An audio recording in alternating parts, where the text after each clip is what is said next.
नमस्कार प्रेक्षकांनो, लग्नानंतर होईलच प्रेम मालिकेच्या आजच्या प्रोमोमध्ये जीवा नंदिनीचं कौतुक करत असतो आणि म्हणतो, नंदिनीने मला वेळेवर हॉस्पिटलमध्ये नेलं आणि तिने रिक्षासुद्धा स्वतः चालवली.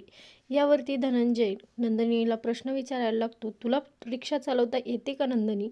आणि खूप छान उत्तर देत नंदिनी इथे म्हणते, जर मेलेल्या सत्यवानाचा जीव वाचवण्यासाठी सावित्री झटू शकते, तर मी जीवांचा जीव वाचवण्यासाठी रिक्षाही चालवू शकते आणि माझ्यात तेवढी धमक आहे बाबा.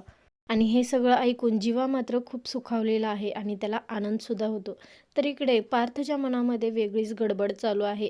जीवा ह्या घरामध्ये कधी ना कधी येणार आणि त्यानंतर काव्या त्यांच्यासमोर असणार आणि पुन्हा एकदा माझ्या डोक्यामध्ये तेच चक्र सुरू राहणार. दोघांना पुन्हा एकदा एकाच घरामध्ये पाहून मी त्यांचा भूतकाळ विसरू शकत नाही, असं मन मोकळं युगपशी करत असताना ही सगळी गोष्ट काव्याने वरतून ऐकलेली आहे आणि तिच्या मनाला मात्र खूप ठेच पोचलेली आहे.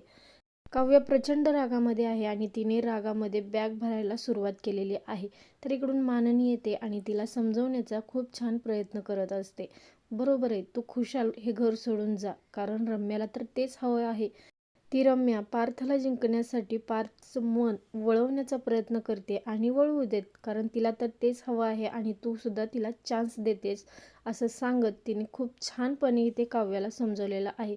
तर काव्या घर सोडून जाणार की या निर्णयावरती विचार करणार पाहायला विसरू नका.